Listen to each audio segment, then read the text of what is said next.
Now I am become death the destroyer of worlds. अब मैं दुनिया को तबाह करने वाली मौत बन गया हूँ। ये अल्फाज थे जूलियस रॉबर्ट ओपेनहाइमर के, जो कि एक अमेरिकन फिजिसिस्ट थे और जिन्हें फादर ऑफ एटॉमिक बॉम्ब भी कहते हैं, क्योंकि जापान के शहर हिरोशिमा और नागासाकी पर वर्ल्ड वॉर 2 के दौरान यूएस एयरफोर्स ने जो एटम बॉम्ब गिराए थे वो इन्हीं की इजाद है। हाल ही में ओपेनहाइमर पर एक मूवी रिलीज हुई जिसको मशहूर डायरेक्टर क्रिस्टोफर नॉलन ने डायरेक्ट किया। इस मूवी के आते ही रॉबर्ट ओपेनहाइमर के 1965 में दिए जाने वाले एक इंटरव्यू की क्लिप वायरल हो गई, जिसमें उन्होंने ये अल्फाज कहे थे जिनका हमने अभी जिक्र किया। मगर आपको जानकर ये हैरानगी होगी कि ये अल्फाज सेक्रेड हिंदू टेक्स्ट भगवत गीता के हैं, जिससे ओपेनहाइमर बहुत ज्यादा इंस्पायर्ड थे। तो आखिर ओपेनहाइमर ने अल्फाज क्यों कहे थे और इनका मतलब क्या था, और मोस्ट इम्पोर्टेंटली ओपेनहाइमर की कहानी आखिर है क्या, जो आप मूवी में नहीं देखेंगे, आज इस वीडियो में हम पता करते हैं। तो मेरा नाम है हारिस अहमद खान और आप देख रहे हैं हारिस एक्सप्लेन्स।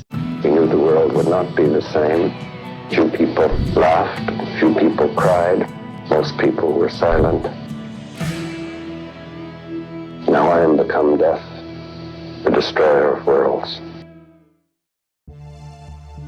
ओपेनहाइमर 22 अप्रैल 1904 में न्यूयॉर्क की एक ज्यूइश इमिग्रेंट फैमिली में पैदा हुए, जो कि जर्मनी से माइग्रेट करके यूएस आए थे। वो बचपन ही से बहुत स्मार्ट थे और अपनी उम्र के बच्चों से काफी आगे थे। 1925 में ओपेनहाइमर ने हार्वर्ड यूनिवर्सिटी से केमिस्ट्री में अपना बैचलर्स कंप्लीट किया और फिर आगे जाकर जर्मनी की फेमस गॉटिंगन यूनिवर्सिटी से फिजिक्स में अपना पीएचडी मुकम्मल किया। इसके अलावा उन्होंने बहुत से दूसरे इंस्टीट्यूशंस में रिसर्च की और आखिरकार 1936 में यूनिवर्सिटी ऑफ कैलिफोर्निया बर्कली में एक फुल टाइम प्रोफेसर के तौर पर काम शुरू किया। यहाँ मैं आपको ये बताता चलूं कि फिजिक्स की फील्ड में ओपेनहाइमर की बहुत सी कॉन्ट्रीब्यूशंस हैं, जैसे कि क्वांटम मैकेनिक्स और न्यूक्लियर फिजिक्स में उनकी बॉर्न ओपेनहाइमर मैथमेटिकल अप्रोक्सीमेशन, उनका ओपेनहाइमर फिलिप्स प्रोसेस और दुनिया की सबसे पहली क्वांटम टनलिंग की प्रेडिक्शन। न सिर्फ ये बल्कि उन्होंने neutron stars, black holes, quantum field theory और कॉस्मिक रेस के इंटरेक्शन पर भी बहुत काम किया।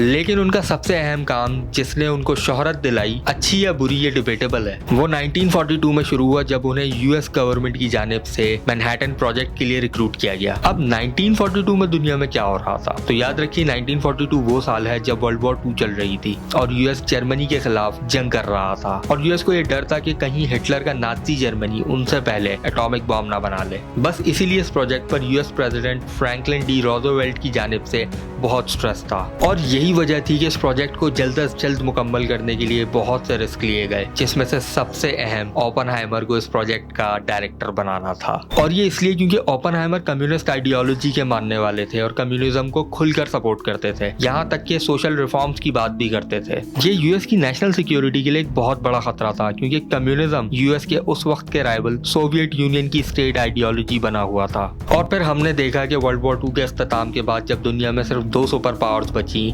यूएस और सोवियत यूनियन, तो किस तरह उन्होंने अपनी अपनी स्टेट आइडियोलॉजीज को, यानी कि कैपिटलिज्म वर्सेस कम्युनिज्म की जंग दुनिया पर मुसल्लत की। ओपेनहाइमर के हवाले से वैसे तो ये बात डिबेटेबल है कि उन्होंने बाकायदा communist party of America join की थी या नहीं की थी, मगर ये जरूर तारीख का हिस्सा है कि उन्होंने कम्युनिस्ट पार्टी अमेरिका को फॉर वेरियस कॉजेस फंडिंग की है। और इसीलिए जब ओपेनहाइमर ने मैनहट्टन प्रोजेक्ट ज्वाइन किया तो through out the project FBI की जानिब से उन पर कड़ी सिक्योरिटी और चेक्स रखे गए। और आखिरकार 16 जुलाई 1945 वो दिन था जब ओपेनहाइमर की लीडरशिप में दुनिया का सबसे पहला एटॉमिक बॉम्ब टेस्ट कंडक्ट किया गया। इस टेस्ट का नाम ट्रिनिटी रखा गया, जिसमें 2 मुख्तलिफ किस्मों के एटॉमिक बॉम्ब्स टेस्ट किए गए। दोनों में से एक का नाम लिटिल बॉय रखा गया था, जिसे एक radio active chemical element uranium से बनाया गया था, और दूसरे का नाम फैट मैन रखा गया था, जिसे एक और radio active chemical element plutonium से बनाया गया था। आगे जाकर लिटिल बॉय को जापान के शहर हिरोशिमा और फैट मैन को शहर नागासाकी पर गिराया गया था, जिसके बाद जापान ने सरेंडर कर दिया था और वर्ल्ड वॉर 2 का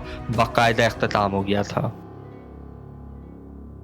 दोस्तों, ट्रिनिटी टेस्ट ही वो मौका है जब ओपेनहाइमर ने भगवत गीता की वो वर्सेस कही, और इसका जिक्र उन्होंने 1965 में एनबीसी को दिए जाने वाले एक इंटरव्यू में किया, जब उन्होंने कहा कि जब ट्रिनिटी टेस्ट कंडक्ट हुआ तो हमें पता था कि अब दुनिया पहले जैसी नहीं रहेगी। कुछ लोग हंसे, कुछ लोग रोए, ज्यादातर खामोश रहे। मुझे उस वक्त भगवत गीता की वो लाइन याद आई जब विष्णु शहजादे को कायल कर रहे थे कि वो अपना फर्ज अदा करे, और ये कहते ही विष्णु ने अपनी फॉर्म चेंज की और इंसान से बदलकर बहुत से हाथों वाली एक एक मखलूक बन गए और कहा कि अब मैं दुनिया को तबाह करने वाली मौत बन गया हूँ। ओपनहाइमर ने मजीद कहा कि मेरे ख्याल में हम सब उस वक्त यही या इसी तरह का कुछ सोच रहे थे। ओपनहाइमर के यहाँ भगवत गीता को कोट करने का मकसद ये भी था कि वो उससे बहुत ज्यादा इंस्पायर्ड थे और उन्होंने खास तौर पर यूनिवर्सिटी ऑफ कैलिफोर्निया बर्कली के संस्कृत के प्रोफेसर आर्थर डब्ल्यू राइडर से 1933 में संस्कृत सीखी थी, जिसके बाद उन्होंने हिंदू स्क्रिप्चर गीता को बिना ट्रांसलेशन के पढ़ा। मगर यहाँ सवाल ये बनता है कि क्या उनकी इंटरप्रिटेशन सही थी या जस्ट उन्होंने अपने इमोशंस की बेस पर इसको इंटरप्रेट किया। मगर उससे पहले अगर आपने अब तक इस चैनल को सब्सक्राइब नहीं किया है तो जल्दी से इस चैनल को सब्सक्राइब करें और मेरी कम्युनिटी का पार्ट बनकर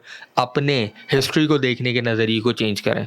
now back to the topic. इस पर बात करना इसलिए भी जरूरी है क्योंकि ओपनहाइमर मूवी देखने के बाद इंटरनेट इस मसले पर डिवाइडेड नजर आता है। तो इसको समझने से पहले हमें ये जानना जरूरी है कि भगवत गीता जो कि एक हिंदू टेक्स्ट है, ये बेसिकली सारा का सारा एक मुकालमा है एक हिंदू गॉड विष्णु जो कि एक कृष्णा नामी इंसान की शक्ल में मौजूद थे उनके और एक जंगजू शहजादे अर्जुन के बीच का। जिस मौके का ओपनहाइमर ने जिक्र किया ये वो मौका है कि जब अर्जुन अपने हरीफों से जंग करने में हिचकिचाहट का शिकार थे क्योंकि उन लोगों में उनके अपने भी शामिल थे। तब कृष्णा जो कि हिंदू गॉड विष्णु की ह्यूमन फॉर्म थे और अर्जुन की सवारी संभाले हुए थे, उन्होंने अर्जुन से कहा कि वो बस अपना फर्ज पूरा करे और ये ना सोचे कि कौन मरेगा और कौन जिएगा क्योंकि ये उसका काम नहीं है बल्कि ये विष्णु का काम है। और वो ये कहते हुए अपनी फॉर्म चेंज करके एक खतरनाक सी मखलूक की फॉर्म में आ गए और कहा कि आज के दिन मैं दुनिया को तबाह करने वाली मौत बन गया हूँ और मैं फैसला करूंगा कि कौन जिएगा और कौन नहीं। तो ओपनहाइमर का ट्रिनिटी टेस्ट के वक्त इस वर्ड्स को इस्तेमाल करने का मकसद ये था कि एटॉमिक बॉम्ब एक्सप्लोजन से उठने वाला मशरूम क्लाउड उनके नजदीक एक ऐसी शक्ल इख्तियार कर गया था जो कि इस किस्से में विष्णु ने की थी। यहाँ वो इस धुएं को विष्णु से तशबीह दे रहे थे कि अब उन्होंने भी एक ऐसी चीज बना दी जो सबको तबाह कर देगी। मगर रिसर्च करने पर मुझे ये पता चला कि बहुत से संस्कृत स्कॉलर्स ओपनहाइमर की इस इंटरप्रिटेशन को गलत समझते हैं और वो इस किस्से को कुछ इस तरह बयान करते हैं कि विष्णु का यहाँ मकसद अर्जुन को ये बताना था कि वो मुकद्दर को नहीं बदल सकते और मुकद्दर वही है जो विष्णु डिसाइड कर चुके हैं, जिसमें बहुत से लोगों की मौत भी शामिल है। इसलिए वो अपनी फॉर्म चेंज करते हुए अर्जुन को ये कहते हैं कि उसे वही करना चाहिए जो उसके मुकद्दर में लिख दिया गया है, यानी कि जंग। लेकिन अगर वो ऐसा नहीं करेगा तो क्या होगा। यहाँ हमें एक और इंटरेस्टिंग कॉन्सेप्ट जो हिंदुइज्म में मिलता है वो ये है कि हिंदू फेथ में टाइम को लीनियर नहीं समझा जाता, rather time is considered as cyclic, जिसका मतलब है कि वक्त सीधी तरीके से आगे नहीं बढ़ रहा बल्कि साइकिल्स में घूम रहा है। इसीलिए आप 7 जन्म का कॉन्सेप्ट सुनते हैं जहां रीइंकार्नेशन टाइम के साइक्लिक होने को बयान करता है। इस कॉन्सेप्ट पर नेटफ्लिक्स की एक फेमस वेब सीरीज डार्क भी बनाई गई थी और जिन लोगों ने वो देखी है वो मेरी बात समझ पाएंगे। तो कंसीडरिंग के टाइम साइक्लिक है, अगर अर्जुन वो नहीं करेगा जो उसको करना है तो ये साइकिल्स रिपीट होती रहेंगी जब तक कि वो ना कर दे जो उसके लिए डेस्टाइंड है।